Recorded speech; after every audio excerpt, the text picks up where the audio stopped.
नमस्कार। गुड़ रहस्य ज्योतिष केंद्र में आपका हार्दिक स्वागत है। अभिनंदन है प्रिय बंधुओं, आप सभी का हार्दिक धन्यवाद जिन्होंने कि मेरे इस यूट्यूब चैनल को सब्सक्राइब किया, शेयर किया, इसमें कमेंट छोड़े। अब बात करते हैं अपनी जो राशियों का जो क्रम है सावन मास। जैसे कि मैंने पहले भी आप लोगों को कहा कि हमें जो है अपना जो सनातन पंचांग है उसके अकॉर्डिंग जो है वह ग्रहों का प्रभाव अधिक जो है काम करने वाला होता है। और इसलिए मैं जो हूँ वो जनवरी, फरवरी, मार्च, अप्रैल आदि मास की अकॉर्डिंग राशिफल ना लेकर के जो है बैशाख, ज्येष्ठ, आषाढ़, सावन आदि जो है वो हमारी जो हिंदी की गणना है उसके अकॉर्डिंग जो है वो राशिफल, मासिक राशिफल लेकर के आया हूँ। अगर आप लोगों का आशीर्वाद ऐसा ही बना रहा तो मैं प्रतिदिन का जो राशिफल है वो YouTube पर लाइव लेकर के आने का प्रयास कर रहा हूँ। परंतु उसके लिए मुझे लगभग जो है 1000 सब्सक्राइबर जो है मेरे पास जो YouTube के द्वारा जो है वो उसकी जो कंडीशन है वो फुलफिल हो जाएगी। उसके बाद ये सीरीज़ में शुरू अवश्य करूँगा। तो आप लोग कुछ जो है अधिक प्रयास करें इस YouTube चैनल को जो है वो 1000 सब्सक्राइबर तक ले जाने के लिए। मैं मानता हूं कि मेरा कंटेंट थोड़ा सा कमज़ोर महसूस हो रहा होगा आप लोगों को, क्योंकि कुछ चीज़ें ऐसी है मेरे पास। एक तो सुविधाओं की बहुत ज़्यादा अभाव है और समय का सबसे अधिक जो है वो मेरे पास अभाव रहता है। तो परंतु मैं ये जो है फिर भी कंटिन्यू करता रहूँगा। अगर वो संभव हुआ, आप लोगों ने आशीर्वाद बनाए रखा, तो प्रतिदिन जो है वो राशिफल लेकर के अवश्य आपके सामने प्रस्तुत होगा YouTube पर लाइव। तो आज बात करते हैं, अभी तक मैंने जो है मेष से लेकर धनु राशि तक के जातकों का जो है सावन के महीने का हाल आपके सामने प्रस्तुत किया। किसी कारणवश मेरे जो है वो सिस्टम में दिक्कत आ गई थी, इस वजह से ये वीडियो थोड़ा सा पेंडिंग में पड़ गया। मकर, कुंभ और मीन का। तो सबसे पहले सावन मास कैसा रहेगा ऑल ओवर कंडीशन से, तो उसके ऊपर सबसे बड़ी जो एक विषय की बात है कि 5 गुरुवार, 5 शुक्रवार इस मास में रहने वाले हैं। तो कहीं ना कहीं जो है सूर्य और शनि की जो है समसप्तक दृष्टि संबंध भी बन रहा है। मंगल राहु का अंगारक दोष जो कि लगभग 18 वर्षों के बाद निर्मित हो रहा है, कहीं ना कहीं जो मेष राशि में ये बन रहा है, ये एक बहुत ही जो है नकारात्मक योग जो है सावन मास में निर्मित हो रहा है। हालांकि जो है सावन मास के अंत तक जो है ये जो 10 अप्रैल तक, 10 अगस्त तक जो है ये समाप्त भी हो रहा है, लेकिन इसकी जो कंडीशन है वो फिर भी चालू रहेगी, क्योंकि कोई योग जब छूटता है तो उसका असर उसके बाद तक भी बना रहता है। तो सावन मास आप पूरा ये मान के चलिए कि इस योग के कारण जो है वो समस्या आने वाली है। कहीं ना कहीं जो है राहु और मंगल जो है वो किसी भी ग्रह की जो एनर्जी है उसको हजारों गुना बढ़ा देता है। तो मंगल की एनर्जी है आग, बारूद, आक्रामकता, क्रोध, लड़ाई झगड़ा, अचानकता, और राहु की अपनी भी एक कारकत्व है। तो और मेष राशि अग्नि तत्व की राशि में ये संचार हो रहा है। तो कहीं ना कहीं यह एक नकारात्मक परिस्थितियां निर्मित हो रही है। जैसे कि रूस यूक्रेन आदि के युद्ध में भी मतलब जो है इसकी उग्रता दिखाई दे रही है, या अन्य कंट्रियों का भी प्रत्यक्ष रूप में यहाँ पर सम्मिलित होने की संभावनाएं भी यहाँ पर बन रही है। आम तौर पर जनजीवन के लिए क्या असर करेगा, कहीं कहीं आवश्यकता से बहुत अधिक बारिश यानी कि बाढ़ आदि की स्थितियां भी निर्मित होगी, और कहीं ना कहीं आवश्यकता से कहीं कम बारिश होने की संभावना भी यहाँ पर सूर्य और शनि की जो है वो समसप्तक दृष्टि संबंध जो है वो बना रहा है। शुक्र 5 शुक्र सावन मास में, तो कहीं ना कहीं दूध, पनीर, या दूध से बनी जो जितनी भी वस्तुएं हैं, रुई कपास आदि जो है, इन चीज़ों की डिमांड, चांदी की, इन चीज़ों की डिमांड अधिक बाजार में रहने वाली है। इन चीज़ों का भाव जो है वो बढ़ने वाला है। और कृषि के क्षेत्र में मंगल क्योंकि भूमि का कारक है, कहीं ना कहीं जो है वो कृषि का जो मैटर है, उपज में जो है वो काफ़ी ज़्यादा कमी यहाँ पर महसूस की जा सकती है। तो ये तो एक ऑल ओवर प्रेडिक्शन की बात हो गई। अब चलते हैं राशि वाइज। मकर राशि, आपके शनिदेव वापस आपकी राशि पर आ रहे हैं। कहीं ना कहीं वक्री अवस्था में है, अवश्य है, बली अवस्था में है, चेष्टा बली है, लग्नस्थ शनि है। दो भले ही आपके राशिश है, लेकिन शनि का गोचर लगन के ऊपर से कहीं ना कहीं एक शारीरिक कष्ट या तनाव देने का प्रयास भी अवश्य करता है और शारीरिक श्रम बढ़ा देता है। कहीं ना कहीं मेहनत अधिक आपको करनी पड़ी रही होगी, लेकिन उसका परिणाम, उसका लाभ अभी तक जो आपको नहीं मिल रहा था। तो क्योंकि जब कोई ग्रह वापिस वक्री होकर के दूसरी अपनी राशि में वापिस आता है, तो वहाँ पर उसकी जो है मान्यता यह ज्योतिष शास्त्र के अंदर है कि जो वो पहले काम अधूरे छोड़ के गया था वो काम अब पूरे करेगा। तो कहीं ना कहीं जो आपने पूर्व के 2 वर्षों में जो मेहनत की है, अप्रैल मास से पहले जो आपने कोई कार्य शुरू किया है, उन कार्यों में अब आपको परिणाम मिलने की संभावनाएं दिखाई दे रही है। हालांकि ये शनि जो है 17 जनवरी तक यहाँ पर रहने वाला है, तो ये वर्षांत तक जो है लगभग यहाँ पर रहेगा। दूसरी चीज, देव गुरु बृहस्पति आपके त्रिशराय लॉर्ड है, तीसरे भाव से ही गोचर कर रहे हैं। यह भी एक अपने आप में शानदार परिस्थितियां हैं। जैसे कि मैंने कहा कि आपने 2 वर्ष पहले जो अधिक मेहनत की है, लेकिन सौम्य ग्रह का जो है वो मेहनत के भाव में आना, कहीं ना कहीं आपको 6ठे भाव में भी शुक्र का संचार हो रहा है। तो ये एक सामान्य तौर पर कि आपको कुछ कम मेहनत करने से अधिक लाभ की प्राप्ति हो सकती है, लेकिन आपके अंदर जो छोड़ने की प्रवृत्ति है कि मैं ये काम नहीं कर सकता या मैं ये काम नहीं करूँगा, इस तरह की प्रवृत्ति से आपको बचना चाहिए। कहीं ना कहीं ये प्रवृत्ति आपके अंदर डेवलप होने की संभावना यहाँ पर दिखाई दे रही है। मंगल राहु के 4th भाव में, यदि आपने कोई मकान वाहन आदि का खरीदने का या बनाने का कोई कार्यक्रम या भूमि खरीदने का जो है प्रयासरत थे आप इससे पहले, तो आप जो है उस चीज़ को 10 अगस्त तक जो है कम से कम आप जो है उसको डिले कर दें या उसको कैंसिल कर दें यहाँ पर। और दूसरी चीज़ है कि माता के स्वास्थ्य को लेकर के आपको कहीं ना कोई परेशानी हो सकती है। बात करते हैं आपके 6ठे भाव में शुक्र देव। हालांकि 6ठे भाव से शुक्र का संचार बेहतर तो नहीं होता है, लेकिन शुक्र की एक विशेषता होती है कि वह अपने से अगले भाव और अपने से पिछले 10वें भाव को वो जो है ऑन करता है, उसको उसके भाव के परिणाम देना प्रारंभ कर देता है। तो कहीं ना कहीं 7वां भाव को ये जो है ऑन कर रहा है और इसका जो है 11वां भाव लाभ भाव। तो यहाँ पर कुछ हद तक जो है अगर जैसे कि शनि वक्री अवस्था में आपके लग्नस्थ हुए हैं, तो कहीं ना कहीं लाभ जैसी परिस्थितियां निर्मित कर सकता है। और काम त्रिकोण में से 2 भावों को शुक्र और आपके 1 भाव को गुरुदेव ऑन कर रहे हैं, तो कहीं ना कहीं आपका जो है 7वें भाव से संबंधित कोई जो पेंडिंग कार्य है जैसे कि विवाह आदि, तो उसकी भी संभावना यहाँ पर बनती दिखाई दे रही है। और 7वें भाव में सूर्य बुध, लेकिन यह एक थोड़ा सा नकारात्मक, क्योंकि सूर्य जब 7वें से गोचर करता है तो ये एक वैवाहिक जीवन को लेकर के परेशानियां जैसी स्थितियां भी निर्मित करता है।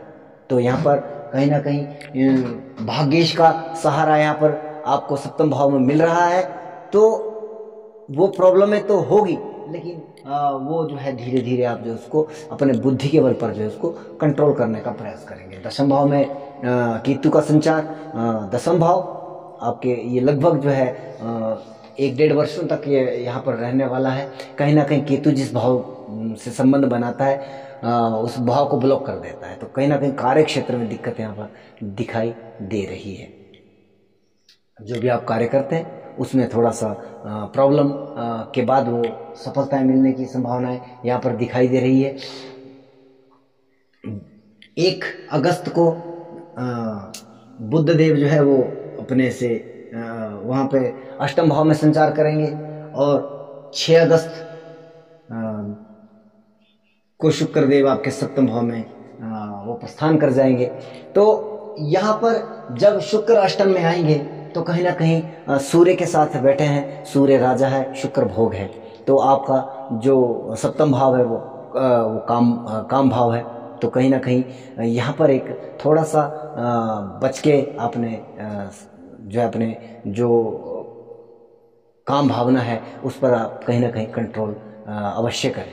हालांकि शनिदेव की दृष्टि पड़ रही है तो कुछ ना कुछ वो शनिदेव यहाँ पर कवर अवश्य कर रहे हैं। बुध का अष्टम भाव में जाना गहन विचार, गहन सोच की तरफ आपको अट्रैक्ट करता है। कहीं ना कहीं दशम भाव में केतु का, तो अध्यात्म के विषय में जो व्यक्ति कार्य कर रहे हैं उनके लिए ये समय बहुत ही शानदार वक्त लेकर के आ रहा है।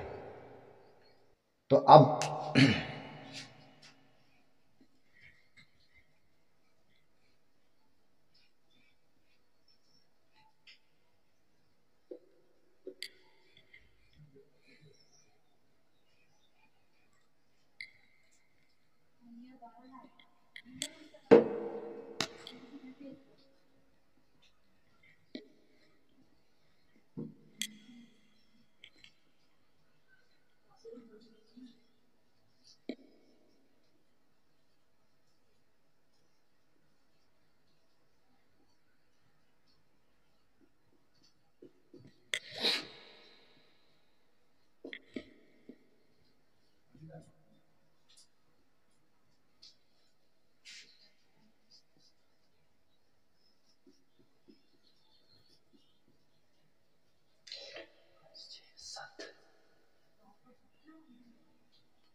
बात करते हैं कुंभ राशि की।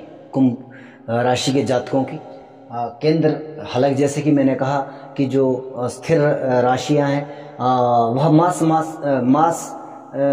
सावन मास में जो है कहीं ना कहीं उनके केंद्र में जो है वो खाली परिस्थितियां हैं। हाँ, कभी जब चंद्रमा यहाँ से गोचर करेंगे तो वो फुलफिल हो रहा है। यहाँ पर केंद्र में जो है वो आपका खाली है।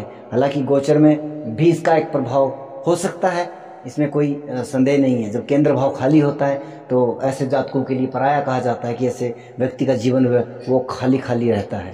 तो हालांकि चंद्रमा का गोचर, बुध का गोचर 1 अगस्त को जो है वो आपके सप्तम भाव से हो जाएगा।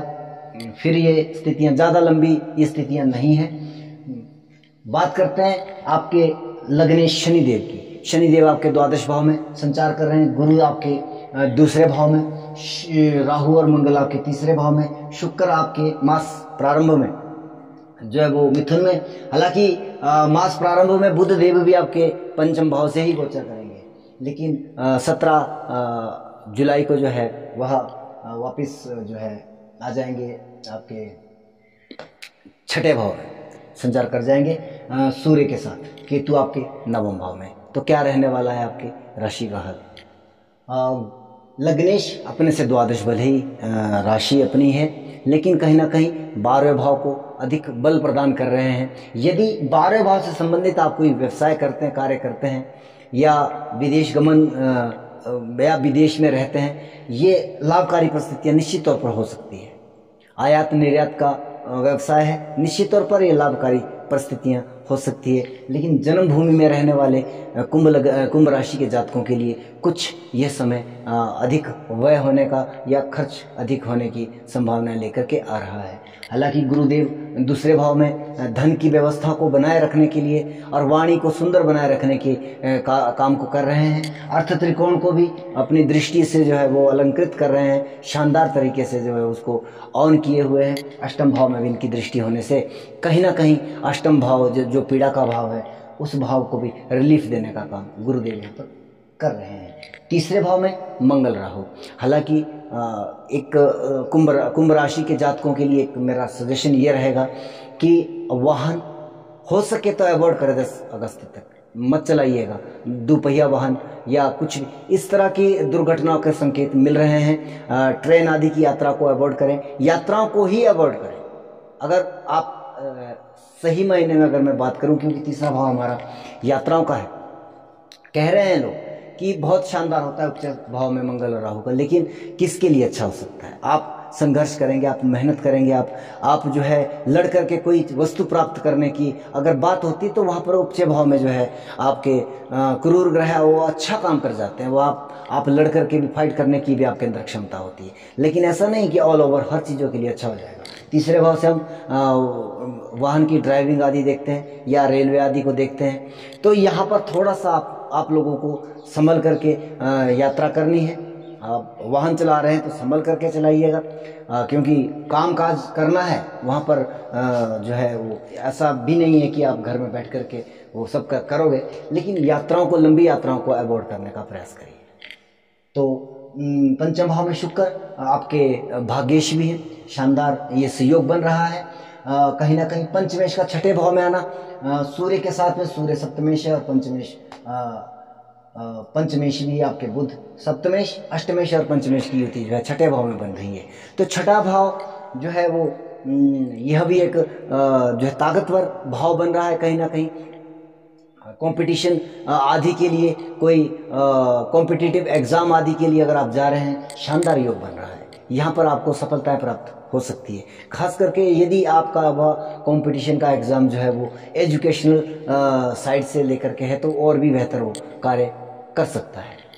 बात करते हैं इसके बाद जो है केतु देव आपके भाग्य स्थान में संचार कर रहे हैं। डिपेंड करता है जब तक शुक्र यहाँ पर है, शुक्र देव यहाँ पर है, ये बहुत शानदार आपको लाभ प्राप्ति की संभावनाएं दे रहे हैं। लेकिन बुध देव जो है 1 अगस्त को जो है वह यहाँ पर आ जाएंगे आपके छठे भाव में, और शुक्र देव आपके क्षमा कीजिएगा, बुध देव आपके छठे भाव से 7वें भाव में आ जाएंगे और शुक्र देव आपके पंचम भाव से छठे भाव में आ जाएंगे।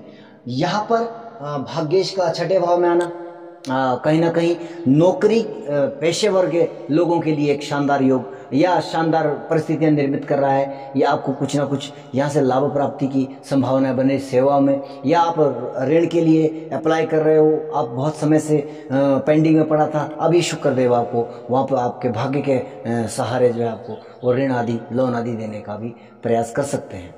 रोगों के मामले में आपको थोड़ा सा सजग रहना चाहिए, लेकिन यहाँ पर केतु देव का थोड़ा सा जो है वो प्रभाव नकारात्मक हो चुका है, क्योंकि शुक्र छठे में आ रहे हैं तो पिता के स्वास्थ्य को कहीं ना कहीं यहाँ पर समस्याएं रह सकती है। पिता के स्वास्थ्य को यहाँ पर कुछ ना कुछ समस्या हो सकती है। माता के भाव का स्वामी छठे भाव में आ रहा है तो कहीं ना कहीं माता की हेल्थ को भी यहाँ पर आपको देखना होगा।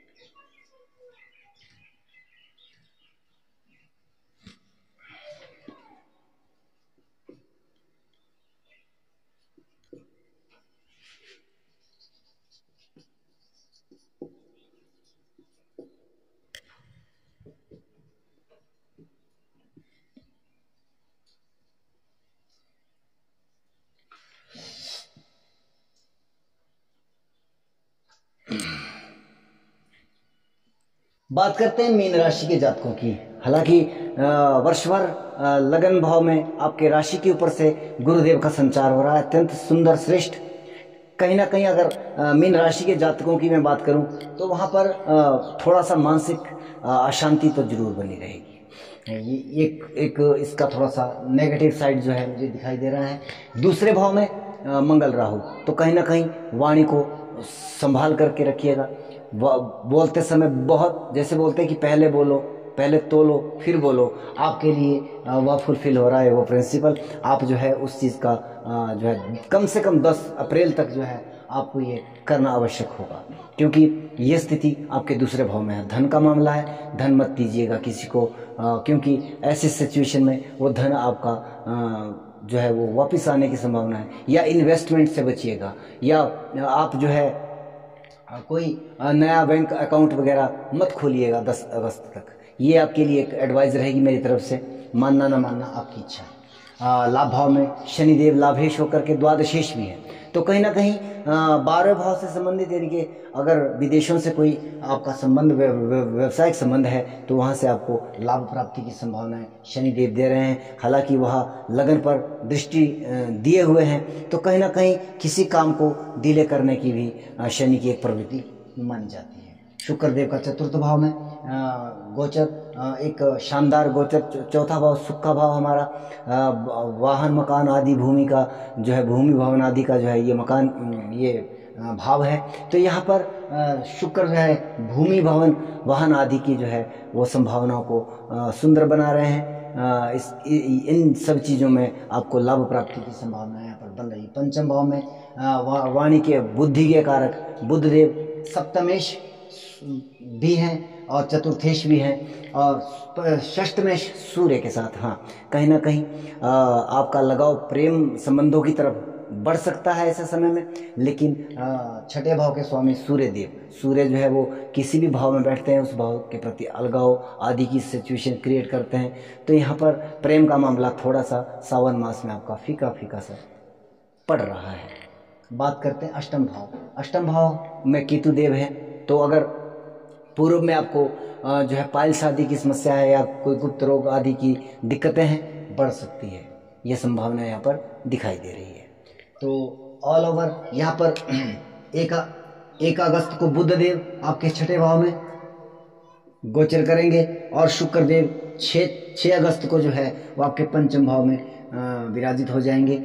यह भी एक शानदार सिचुएशन है शिक्षार्थियों के लिए। तो बहुत बेहतर ये समय आपके सावन मास पूरा ऑल ओवर, क्योंकि पहले बुध है, अब यहाँ पर शुक्र आ रहे हैं, तो ये एक बहुत शानदार सिचुएशन यहाँ पर बन रही है। लेकिन कहीं ना कहीं संतान आदि का मामला यहाँ पर थोड़ा सा गड़बड़ है, बच्चों के सेहत का यहाँ पर ध्यान रखना होगा, जब खास करके शुक्र देव जो है आपके पंचम भाव में संचार करेंगे। ये 6 अगस्त से मासांत तक जो है यहाँ पर शुक्रदेव संचार करेंगे। छठे भाव में बुध है, तो कहीं ना कहीं जीवन साथी की अपने से सप्तमेश अपने से 12वें और लगन से या राशि से आपके छठे भाव में गोचर कर रहे हैं, तो कहीं ना कहीं जीवन साथी अपनी माता के स्वास्थ्य का यहाँ पर विशेष ध्यान रखना आवश्यक होगा।